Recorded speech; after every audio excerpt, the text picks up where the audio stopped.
This is 5 on 20 News, where the news is boss and the newscasters are bossier, with Alex Kack and Madison Brodsky. Coming to you live from our studio in downtown Tucson. First, the local headlines. As Election Day gets scary close, Vice Presidential candidate Tim Kaine has made plans to visit the Old Pueblo this Thursday. Kaine's visit follows Hillary Clinton's trip to Phoenix on Wednesday. This makes her the first Democratic candidate to run competitively in Arizona in 20 years.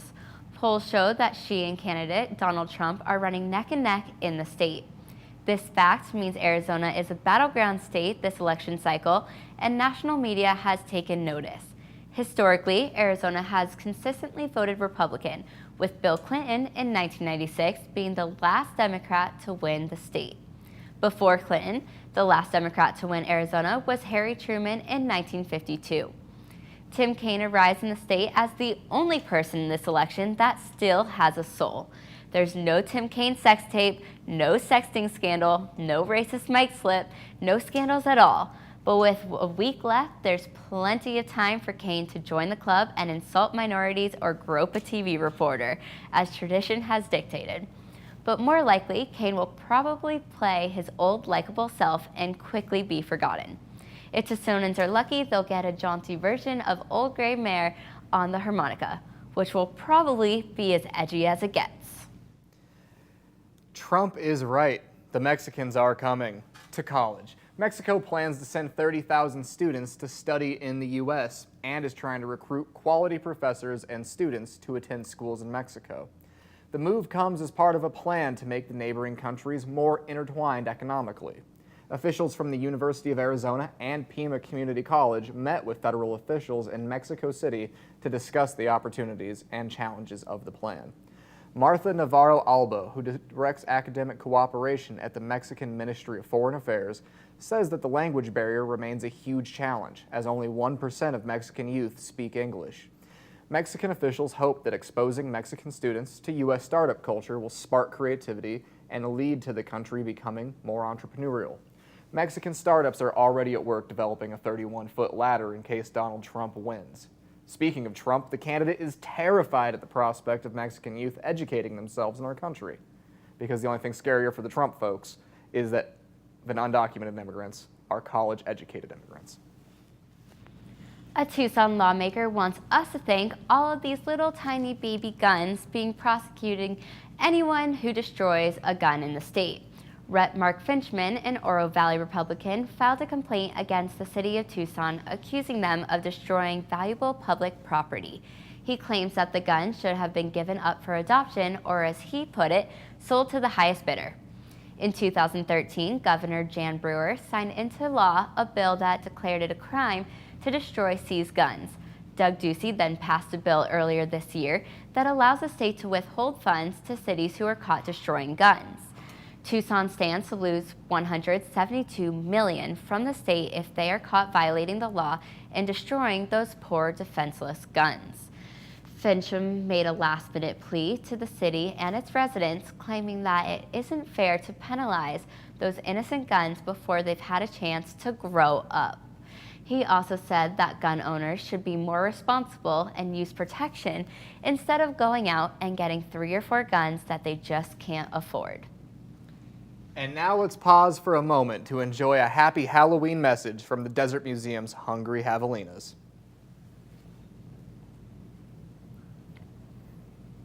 Look at them go. They just love that pumpkin. Just keeps putting his face in it.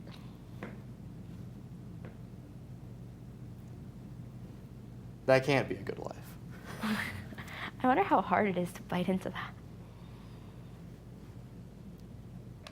And now in national and international news. Protests around oil pipeline construction continue in North Dakota. Across Facebook, users nationwide have been checking into North Dakota site to throw authorities off the scent of actual protesters who are being targeted. There have been reports that those arrested have been imprisoned in dog kennels after being detained. Others have been attacked by dogs. A crowdfunding campaign was started to raise funds for the protesters. These funds would be used for food, supplies, and legal funds for the Standing Rock Sauk tribe and to help activists prolong their stay at the site. The goal of the crowdfunding campaign was a modest $5,000, but so far, a staggering $1 million has been raised. Federal investigators have secured a warrant to search a top Hillary Clinton aide's emails. The order came down on Sunday under intense public pressure. This means, once again, a presidential candidate's legal troubles will be publicly discussed in the final days of a campaign for the highest position of power in all the land. FBI Director James Comey has faced a whole lot of criticism since he first announced the discovery late last week. The emails were discovered by the FBI when they were investigating ultimate pervert Anthony Weiner. And Donald Trump is raising the stakes as Election Day nears. By raising the stakes, we mean his lying has reached a new pinnacle of North Korea-ish propositions. Any day now, he will tell us that he invented soda pop and has never not hit a hole-in-one. At a rally on Sunday, Trump claims that Hillary Clinton wants to let people pour in from Central and South America. Trump claimed that 650 million people would arrive into the country if Clinton were elected, a statistic, interestingly, based on absolutely nothing. The U.S. currently has around 320 million people, meaning that if Trump's doomsday scenario were true, we would triple our population in just one day. On the upside, there would be plenty of cheap land down in Mexico. So, doubting down on the scare tactics, Trump claims that Hillary's economic policies would increase the national debt by $100 gazillion before she declares allegiance to ISIS. A new report by UNICEF found that 300 million children around the world are living in highly toxic air. These areas were discovered to have air pollution 6 times higher than international standards. Experts say that air pollution of this magnitude can have devastating health effects, such as respiratory and cognitive problems. Health problems then lead to economic issues for the affected countries, as children who grow up with health problems most often have trouble crawling out of poverty. A recent World Health Organization report claimed that 92% of the world's population breathes air with dangerous levels of pollutants. South Asia led the way with 620 million children living with dangerous air. Africa followed them with 520 million children. Researchers in the Netherlands have found that global trade has dropped over the past decade alongside economic growth. Global trade fell by 0.8%, and the value of American imports and exports fell by over $200 billion last year. This is the first time since World War II that trade with other nations has declined during a time of economic growth in the United States. Researchers claim that consistent but slow economic growth is partly responsible, as people are generally not consuming as many goods as they were. Also, with the surprise news of Brexit and the rejection of TPP by the American public and both major presidential candidates, it looks as though public opinion on trade is less popular than Corey Feldman's new album. Christina Lagarde, managing director of the International Monetary Fund, says the world trade has been responsible for many of the gains we've seen throughout the past century. She says that further stopping free trade by refusing to pass TPP will be disastrous. However, some economists have shown that while free trade does create wealth in already developed countries, most of these gains go to the upper class. And here's some great news for Uber drivers. A tribunal ruled that Uber drivers are now considered company employees and will be eligible for the minimum wage and unemployment benefits. The downside, the ruling applies only in the United Kingdom. It's unclear whether the ruling will spread to other countries and lead to Uber being an official employer. It's also unclear whether this will challenge Uber's business model and ruin the company, adding weight to the argument that Uber succeeded mostly by exploiting its drivers. In other Uber news, a team of economists found that the rideshare company Price discriminates against women and minorities. Researchers at the Bureau of Economic Research compared rides in Seattle and Boston and found that drivers often took minorities and women on longer, more expensive rides. One woman from Boston said that she was taken through the same intersection 3 times on one particular ride. Not coincidentally, women said that the male drivers were more chatty during these longer rides. To be fair, maybe the drivers just mistakenly thought they were on Tinder. This was Alex Kack And Madison Brodsky. for 5 on 20 News. Next up, Madison will talk to Melanie Cooley of the All Souls Procession. Hey guys, my name is Madison Brodsky with 20s and Trending. My segment usually works to show you guys what is hot in Hollywood for the week and bring you guys a closer look into some of the fun arts and culture related events right here in Tucson, Arizona. We will get to what's hot in Hollywood next week because today we have a very special guest, Melanie Cooley, who volunteers with the All Souls Procession Festival. How are you doing? I'm doing well, busy. Well, how about you? I'm doing well as well. So for those of you who might be new to the Tucson area, can you tell us a little bit about All Souls Procession and what we can expect to see this year? Sure. So All Souls Procession is a massive public celebration of the dead. And it's a grassroots arts community originated, open to all cultures, open to all people, open to all ways that people want to celebrate and honor their beloved dead.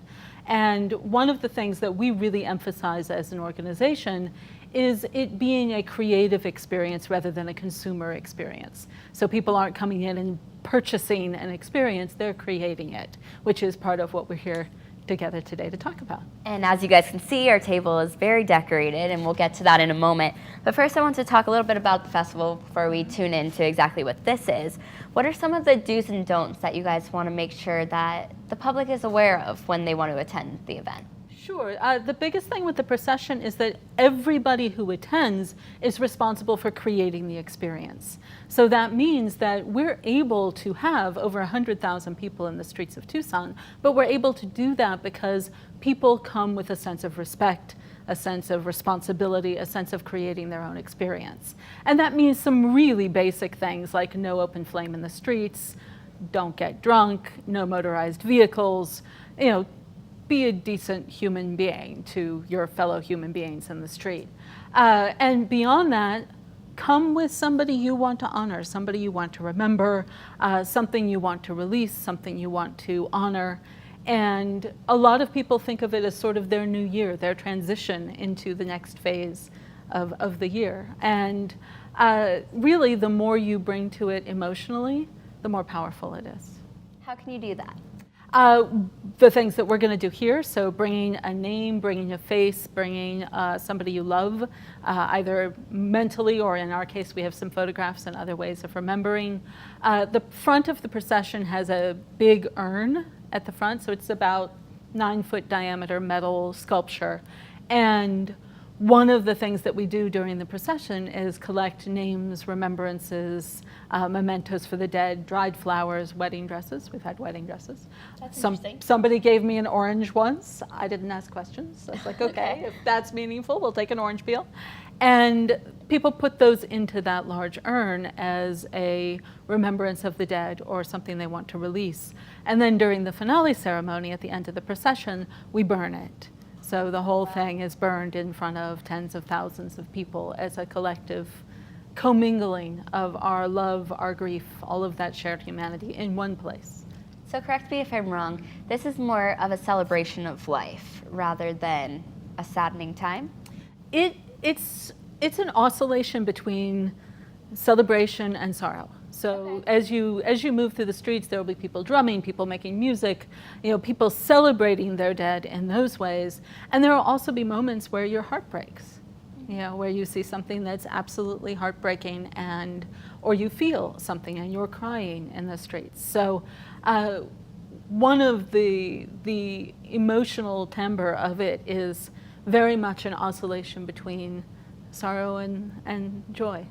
That's amazing. Yeah, What's one it of the is. most touching stories that you've personally experienced through your work with the festival?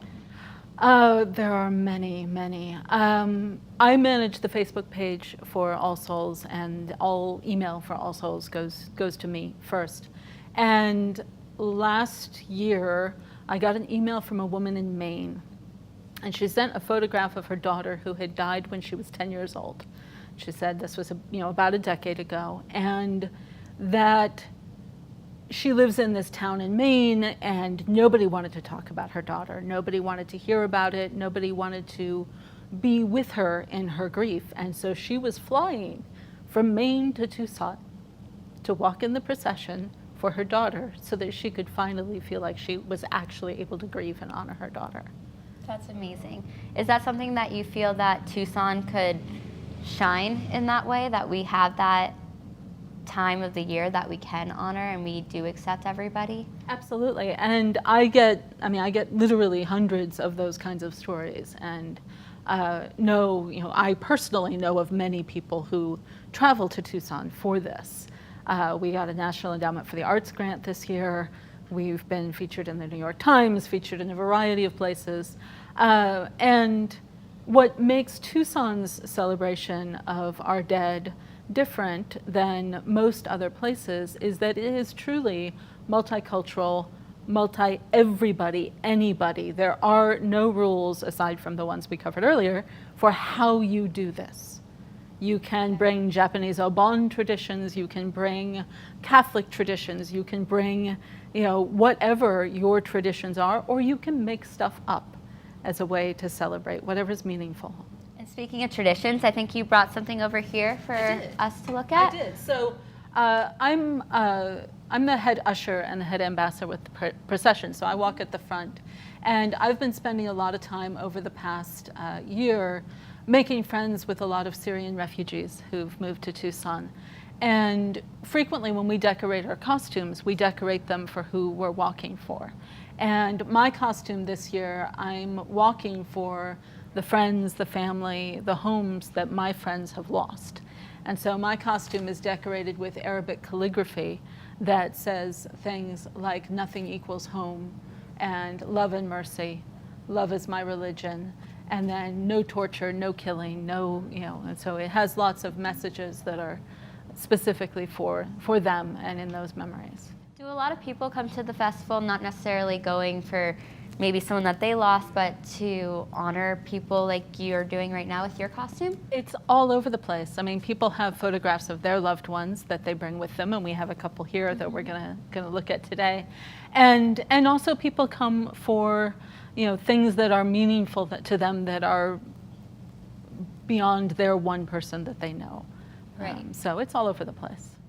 So part of the event includes the Ancestors Project. Mm-hmm. So just explain a little bit about the project and what can we all do to participate when the event comes along? Sure. So the Ancestors Project, we project images of people's loved ones onto buildings downtown and onto the finale backdrop of the finale stage. And so people send in via the internet photographs of their loved ones and stories about their loved ones. And we put those on Facebook, on our Facebook page. And then we also take those photographs and then put them into a video that we project 2 or 3 stories tall on the building. And I think we actually have a clip of that because we've prepared it. So we've got a little sample of what that's going to look like this year. And it's a series of images of people's faces. And it just rotates throughout the night. And so far, we have well over 500 photos this year that people have submitted. Wow, that's amazing. Yeah, and in order to produce the video, we need all photos that will go into the video submitted by midnight, the end of the day, November 1st, Tuesday. After that, we'll either put them in next year's video or we'll put them on the Facebook page as well. So everyone can always be remembered. Yeah. Okay, so we're gonna do a little project here to kind of mix everything together. So I printed out a photograph of my grandfather who passed away a few years ago, and you brought some supplies. Mm-hmm. So what can we do to create an altar like participants will be doing this weekend? There's all sorts of things that people do. So this is a photograph of my grandparents Cooley, and what I've done here is I've just got it on a piece of poster board. It doesn't have to be complicated. And then you'd picked up some little hearts. So we've got some little hearts and some flowers. So if I had all my goodies here, I'd probably put like a little bow around these flowers and then use some hot glue and add them to the photograph. Maybe include something on here that has their names or the dates that they lived or whatever else it is. A lot of times people also might even use a shoebox and put the photograph in the back of a shoebox, and then put little battery-powered candles inside the shoebox, or battery-powered lights, and different artificial flowers, whatever is meaningful. So it's up to the responsibility of the person participating to bring their supplies of what they want. Okay. Yeah. So, and this is the sort of thing, we offer free workshops for creating masks, creating altars, creating lanterns, all sorts of stuff. Those are largely over this year, but for next year they start 2 months before procession. And really it's up to your inspiration. You know, I've seen people do something as simple as have a photo on a stick and it just says mom. And that's very touching within itself. Yeah, That's all you need. you really don't need more than that. And one of the most touching things I saw too was a woman, adult woman, with just a photo of an infant. That's heartbreaking. Right. It's breaking my heart. I know. And you don't know what that story is, but you know what that emotion is, or have some sense of it. And that's part of the power of the procession, is that common human experience of love and grief. We will all mourn or be mourned by everyone we love. That's a fundamental truth of humanity. And that the flip side of love, the companion of love, is grief. If you love, you will grieve.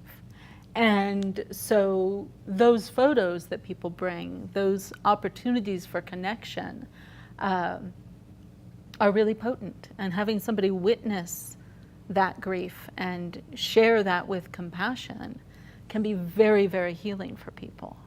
And then just knowing that we're all one in that way. Do you often see people will see signs such as an infant and feel that emotion for them and come over and give them a hug or say something like, I'm sorry for your loss, or something just like nice? Honestly, like that's what we need in this world, just that niceness, and it's nice to see that. Yeah, and that absolutely happens. And for years I escorted the urn, which means that I was one of the people who received all of those messages and remembrances of the dead and put them in the urn for people. And that meant that I had hundreds and hundreds of interactions over the course of the evening with people who had that one precious thing for that person. And what I saw a lot was that people would try to kind of give it to me almost as if it was embarrassing and they wanted to get it over with. You know, they didn't expect somebody to pay attention. So they'd sort of be, kind of give and go. And that one of the things that we always try to do as attendants is really be present with the person in that moment, really see them in that moment. And that would frequently shift that kind of nervous, almost embarrassed interaction into one where they would soften. You know, their eyes might tear up. You know, we'd connect with each other as human beings in that moment, and they would seemingly, at least, seem to feel that they were being seen. I saw somebody post on Facebook recently, they were talking about, they had a photo of their loved one with them. And as attendants, one of the things we do as well is anytime somebody's carrying a photograph or has an altar set up with photographs, we go up to it and we acknowledge it. And she was posting on Facebook talking about the experience of being on the other side of that interaction, of having the photograph and having somebody step out of the procession, touch it, acknowledge it, and she said it felt like a blessing. Wow. So is that what you guys do? You touch it as a sign of acknowledgement? The attendants who are around the urn frequently will do that, but different people might interact with each other in very different ways. So. Okay. And what do you guys do with all the altars once the event is over? The altars are ones people have brought, so they're taking them home with them, or sometimes people have things they brought that they carry, and then they want to put it in the urn to burn at the end. Really, it's everybody's doing their own thing. So if they bring an altar or an item, then they do whatever they do with it at the end. Very personalized event. Yes, absolutely, absolutely. And is there anything that you wish our viewers would know about the event that maybe gets hidden under the rug or isn't as well known? I think the biggest thing that is important for people to know about the procession is that it is truly open to everybody. People tend to think that, so frequently people like me, come from an Anglo background, don't have guidelines for how this works. We don't know what to do. And so there can be a tendency to say, oh, well, Dia de los Muertos, I can do that. I can do that. I can paint my face with a sugar skull and I can kind of jump into that cultural tradition. And what I have found much more powerful for myself is to say, okay, I don't have meaningful cultural traditions that tell me how to grieve. And so my job has been to find in myself things that are meaningful to me. And the procession's own traditions of the urn, of the walking, those things have become very meaningful. And we are creating our own traditions with those rather than trying to find somebody else's tradition to grab onto. And so I would encourage people to think about either what they have in their own background that is meaningful to them, or think about what they can create or find that is meaningful to them. That's very important. So, can we scroll?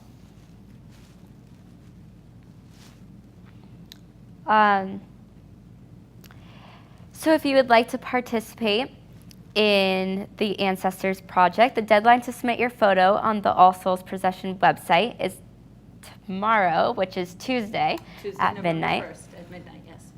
So make sure you get that in ASAP. Thank you so much, Melanie, for coming in today and talking with us. My pleasure. Don't forget to attend All Souls Procession and participate in the Ancestors Project beginning November 6th at 4 p.m. More details will be on their location and on other events occurring for the festival will be on our website. So for 20s and Trending on 5 on 20, I'm Madison Brodsky, and I cannot wait to gossip with you guys right here next Tuesday. I'll see you soon.